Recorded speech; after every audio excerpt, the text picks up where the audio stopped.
एक बार की बात है, एक बहुत बड़ा नेता एक साधु के छोटे से आश्रम में गया, क्योंकि उसने बहुत सुना था उस साधु के बारे में और उसके मन में आया कि मैं एक बार जाकर के देखता हूं कि लोग इतनी तारीफ क्यों करते हैं उसकी।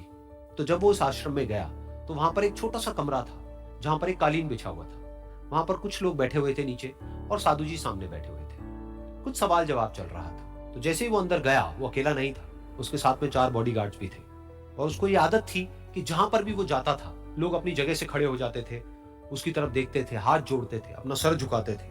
लेकिन यहां पर ऐसा कुछ भी नहीं हुआ। साधु ने उसकी तरफ देखा तक नहीं, क्योंकि वो साधु किसी के सवाल का जवाब दे रहे थे। लेकिन नेता को इस बात पे गुस्सा आ गया।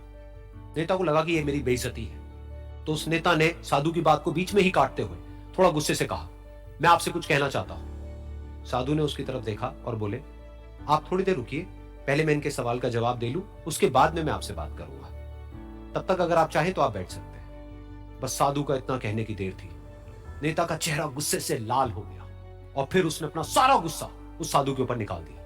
अभी तक वो नेता बहुत ही तमीज से बात कर रहा था, यानी कि आप कह करके बात कर रहा था। अब वो तू तड़ाक पे उतर आया। नेता ने उस साधु को कहा, तुझे पता भी है मैं कौन हूं और तू किससे बात कर रहा है? साधु ने उसकी तरफ देखा और कहा, मुझे इससे कोई फर्क नहीं पड़ता कि आप कौन हैं, लेकिन आप जो कोई भी हैं, अगर आप चाहते हैं कि मैं आपके सवाल का जवाब दूं या आपसे बात करूं तो आपको कुछ देर रुकना होगा।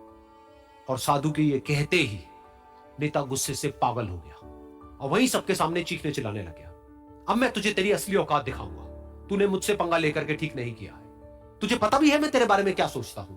साधु ने फिर से उसकी तरफ देखा और बड़े ही प्रेम से कहा कि मुझे इससे कोई फर्क नहीं पड़ता है कि आप मेरे बारे में क्या सोचते हैं। आप जो चाहे वो मेरे बारे में सोच सकते हैं। फिर उस नेता ने बोला कि तू चाहे सुनना चाहता है या नहीं, लेकिन मैं तुझे बताऊंगा यही सबके सामने कि मैं तेरे बारे में क्या सोचता हूं। तू एक बहुत ही घटिया इंसान है।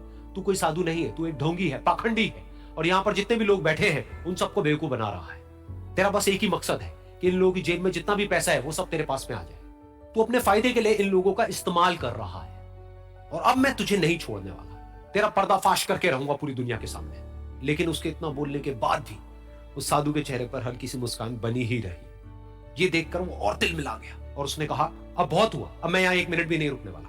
लेकिन अभी भी तेरे पास में मौका है। अगर मुझसे माफी मांगनी है या मुझसे कुछ कहना है तो कह सकता है। इतना सब होने के बाद भी साधु बिल्कुल शांत था और उनके चेहरे पर एक मुस्कान थी।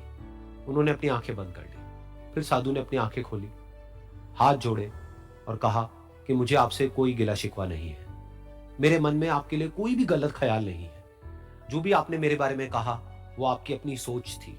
तो मुझे आप में कोई भी बुराई नजर नहीं आती है। मुझे आप एक बहुत ही भले इंसान लगते हैं। और साधु के इतना कहते ही नेताजी का दिमाग 7वें आसमान पर पहुंच गया। उनके चेहरे पर एक अजीब सी खुशी थी, क्योंकि उस साधु ने वो ही कहा जो बाकी सब लोग उस नेता को कहते हैं। और वो खुशी खुशी उस आश्रम से अपने घर की तरफ चला गया और जा करके अपने पिताजी के साथ में बैठ गया। उसके पिताजी की आंखें बंद थी और वो ध्यान में थे। पूरी जिंदगी उन्होंने सिर्फ लोगों की सेवा करी और बदले में कुछ भी एक्सपेक्ट नहीं किया। तो थोड़ी देर बाद जब उन्होंने अपनी आंखें खोली और देखा अपने बेटे को अपने साथ बैठे हुए, तो उनके बेटे के चेहरे पर आज एक अजीब सी खुशी थी जो आज से पहले उन्होंने कभी नहीं देखी थी। फिर उसने एक एक करके सब कुछ बताया कि आज क्या हुआ, किस तरह से वो आश्रम गया, वहां पर क्या हुआ, उसने क्या कहा, उन्होंने क्या कहा।